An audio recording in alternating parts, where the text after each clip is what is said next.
So, once again guys, welcome back sa ating munting channel. Ito po inyong host na si Chloe TV ay muli na naman magbibigay ng panibagong reaction video dito sa ating Jomcar, no? So, kailan kaya yung part 94 natin? Medyo matagal-tagal na.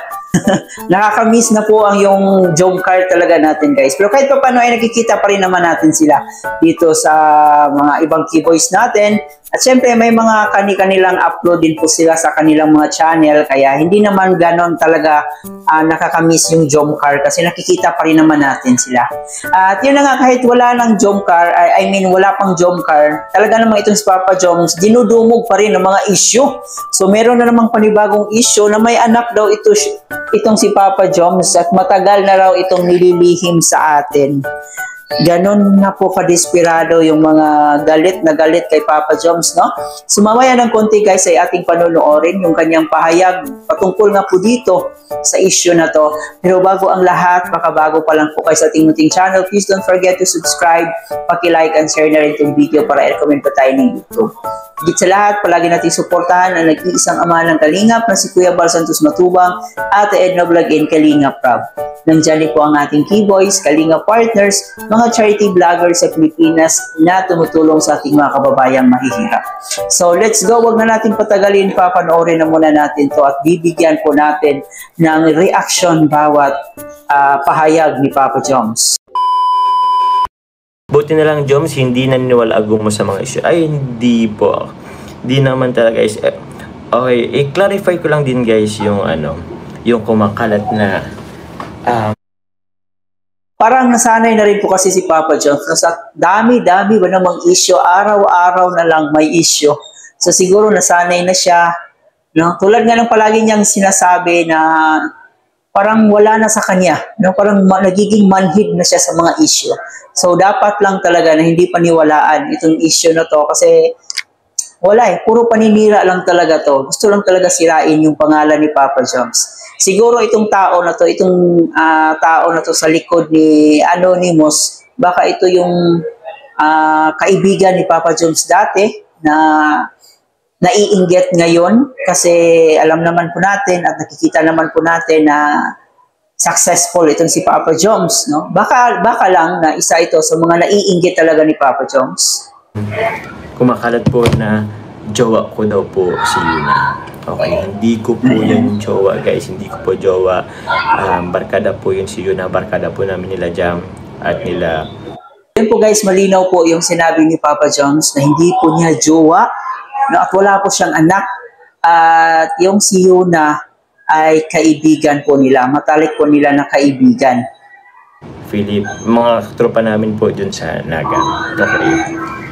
Inan ko lang din po kasi pati po kasi sila nadadamay.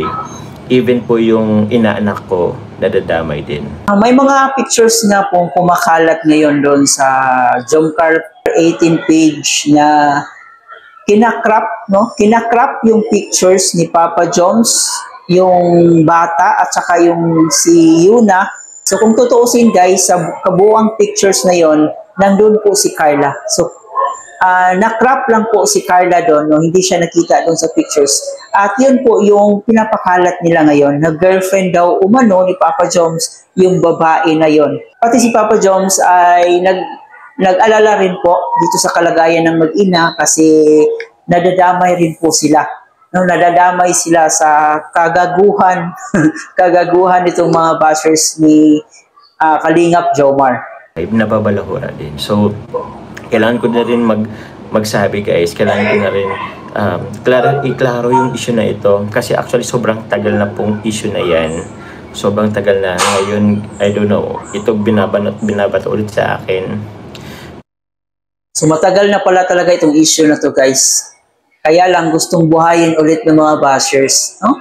Napaka-ano ng mga bashers ni Papa Joms, napaka-effort, no? Napaka-effort magkalkal ng mga nakaraan. Para saan kaya yung pag-i-effort niya? Para saan? Ano kaya yung gusto talaga niyang mangyari dito sa kay Kalingap Jomar? Bakit palagi nilang ginagawa ng issue? So, nakakasawa na din. I mean, di ba po? Lagi na lang. Pero yun, regarding naman po dun sa cellphone issue. Okay, cellphone issue. binigyan po. Hello Sir Manuel Kayanan. Opo, Sir Manuel Kayanan, thank you very much po. Regarding po sa cellphone issue, actually, nung sinabi niyo po sa akin na meron daw ako binigyang cellphone na issue, dati wala po talaga akong naisip na binigyan ko po personally na ng cellphone. Tapos yung kumalat nga po na si Yuna daw, doon ko natandaan. Okay. Nag-ano nga pala kami, nag-share nga pala kami, nag-share kami dyan sa pagbili ng cellphone ni Yuna. Kasi that time po, birthday, actually sobrang tagal na nga po noon eh. Si Jam na nga lang po ang nagbigay po ng cellphone kasi wala po ako, dito po ako sa diet, sobrang busy ko. Kumbaga nag-share lang ako, pero nag-share lang ako ng pambili ng cellphone. Pero hindi po ako personally umabot kay Yuna. But, original plan po talaga namin ni Jam noon at yung iba, bigay lang din talaga kay Yuna. Kumbaga, sama-sama kami. Pero, ako po kasi talaga is dito sa diet. So, to make things clear, opo, nabigyan po natin si Yuna ng cellphone po. Pero, ano po yan, as a gift po. Tsaka hindi lang po ako nagbigay, hindi ko po sinolo yung cellphone. Actually, ano lang po yun eh, 11K, worth 11K. Hati-hati pa. So, yun naman pala, ay nag-ambagan lang naman pala sila para mabigyan ng cellphone yung kaibigan nila. Ganun lang naman pala yung nangyari. Pero ang nakakalungkot dito is, minamasama ng ating mga bashers. Ito yung ginamit nilang dahilan para meron naman silang maibato dito kay Papa Joms. And just imagine guys, matagal na pala itong binigyan or matagal na pala itong binigay ni Papa Joms. At hindi talaga directly na si Papa Joms yung nagbigay dito kay Yuna, kundi yung isa sa mga kaibigan nila. At si Papa Joms dito ay nag-abot na lang siya ng tulong or dagdag para pambili ng cellphone ni Yuna. So, yun lang naman pala ang nangyari.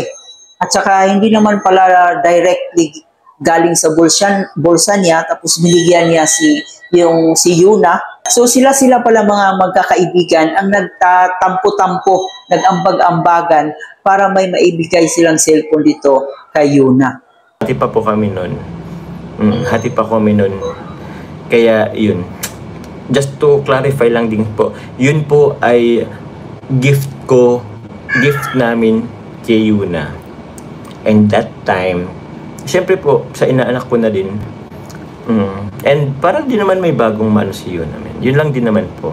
Tsaka may pinagdadaan po siyang personal problem. Diba? Personal kumbaga, to make para lang din naman kahit pa paano is ma-boost yung confidence niya, ma-boost ulit yung niya. Diba? Yun lang din naman po. Gift namin po sa kanya. Inambagan po namin. Actually, hindi naman po talaga siya totally kasi.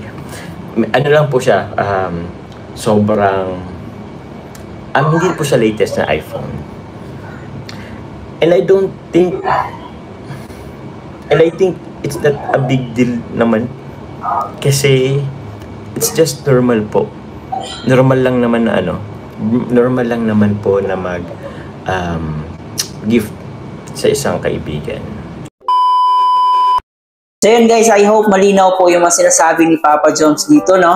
Na yon yung babae na yon na pagkamalang girlfriend ni Kalingap Jomar ay kaibigan po nila yon sa Naga. At doon naman po sa iPhone issue is yung cellphone na pala yon ay inambag-ambagan nila magkakaibigan para mabigyan niyang cellphone itong si Yuna, no, na dumaranas ng problema. Kaya gusto nilang at least kahit paano mapasaya nila yung tao. Bilang isang kaibigan, syempre normal lang po yun, no, na magbigay tayo ng regalo, lalo na kung bukal naman sa ating kalooban, kung tayo ay nakaluwag-luwag naman. At isa pa din ay inaanak naman pala ni Kalingap Jomar itong anak ni Yuna. So wala naman pong masama doon, no? Ang masama lang po talaga is yung mga bashers naman na nagpapakalat ng mga fake news dito sa Jomcar natin or dito kay Papa Joms. So yun na nga ay sabi naman ni Papa Joms ay parang nasanay na rin po siya na araw-araw na lang po may fake news, may mga pangbabash na nangyayari. I hope guys na wag po tayong maniwala at kailangan talaga nating i-confirm kung totoo nga ba yung issue, lalo na ngayon na ang dali lang gumawa ng mga fake news at saka hindi rin natin alam kung sino yung nagpapakalat ng mga fake news or pangbabash kasi nakatago siya sa Anonymous eh. So sino kaya si Anonymous? Yan yung pinakamalaking katanungan talaga, kung sino yung tao na nagtatago sa likod ni Anonymous. So I hope guys malinaw po yung mga sinasabi ni Papa Joms dito. And ayan guys, sa mga gustong panoorin ang full video, panoorin niyo po ang live ni Papa Joms kagabi. Pwede niyo panoorin sa kanyang YouTube channel. Maraming salamat sa pagsama dito sa ating reaction video. Ito po inyong host na si Chloe TV. Thank you for watching.